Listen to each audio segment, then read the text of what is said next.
جہاں پر اسلام کے اصولوں کے مطابق زندگی ہو، لیکن کنگ کو انہوں نے ان کی پالیٹکس میں، ان کے رہن سہن میں، لائف سٹائل میں، ان کے گورننس میں ان کو کہیں اسلام کی جھلک جو ہے وہ نظر نہیں آتی تھی، جس کی وجہ سے وہ بہت جلدی ڈس سیٹسفیکشن کا شکار ہوئے، اور پھر وہاں سے انہوں نے رخصت لے لی اور کوئی بہت زیادہ وہاں پر لمبا عرصہ سٹے نہیں کر پائے۔ تو وہ جو ایک بریف ان کا جو وہاں پیریڈ تھا وہ ان کا اس ڈس سیٹسفیکشن پہ ختم ہوا جو ان کو سعودی گورنمنٹ سے ہوئی۔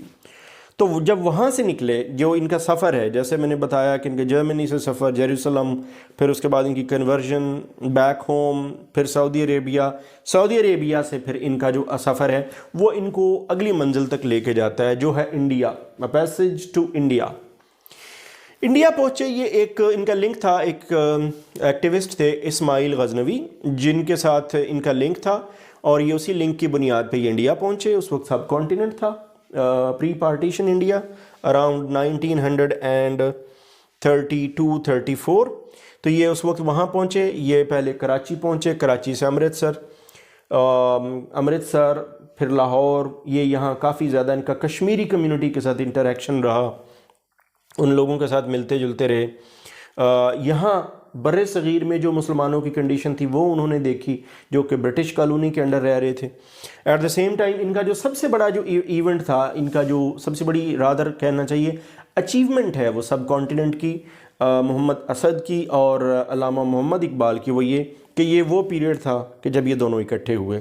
علامہ محمد اسد جیسا کہ ان کو نام دیا گیا، وہ اور علامہ محمد اقبال لاہور میں یہ لوگ ملتے رہے۔ انہوں نے ایک مستقبل کی جو ایک فیوچر اسلامک سٹیٹ یعنی کہ پاکستان کا ایک خواب جو علامہ اقبال نے دیکھا، تو اس پہ ان کی بہت زیادہ لمبی ڈسکشنز ہوتی رہیں، اور یہ اس اسلامی مملکت جو کہ وجود میں آنی تھی، یہ اس کے خد و خال، یہ اس کے بیسک فیچرز، یہ ڈسکشنز ان کی ہوتی رہیں۔ So they were all the time discussing Islamic ideology and the future state, future republic جو بھی بننی تھی، اور وہ وہاں پر اسلام پریکٹس کیسے ہونا تھا، یہ چیز ان کی یہاں ڈسکشن ہوتی رہی۔ اسی پیریڈ میں 1934 میں انہوں نے ایک کتاب لکھی، اسلام ایٹ دا کراس روڈز، محمد اسد کی، اور یہ وہ پیریڈ تھا بڑا rich period in terms of writing. He wrote on orientalists, imperialists, crusades. For the first time at that time, he differentiated between crusades and the modern imperialism. He differentiated کہ کیسے جو ویسٹ ہے، waste اسلام کے بارے میں بہت زیادہ distorted image لوگوں کے سامنے پورٹرے کرتا ہے۔ West has got a very different kind of image about Islam. Islam is not a religion of terrorism یا کوئی uncivilization کا نہیں ہے۔ تو یہ اس دور میں انہوں نے اورینٹلسٹس کو اسٹڈی کیا، اورینٹلزم کو انہوں نے ریلیٹ کیا سویلائزیشن کے ساتھ، اسلام کا صحیح جو شکل تھی، جو اس کا امیج تھا، وہ انہوں نے پورٹری کیا ان دنوں میں۔ یہ ان کی بک جیسے میں نے بتائی 1934 میں، تو یہ انہوں نے اسلام کا جو ایک ڈسٹارٹیڈ امیج تھا اس کو تھوڑا بہتر کرنے کی کوشش کی۔ فالوئنگ دیٹ پیریڈ 1936 میں ان کو ایک اور آپ کہہ لیں شخصیت جن سے ملاقات ہوئی، نظام آف حیدرآباد، وہاں پر انہوں نے ایک جرنل نکالا جو کہ آلریڈی پہلے سے چل رہا تھا اسلامک کلچر کے نام سے۔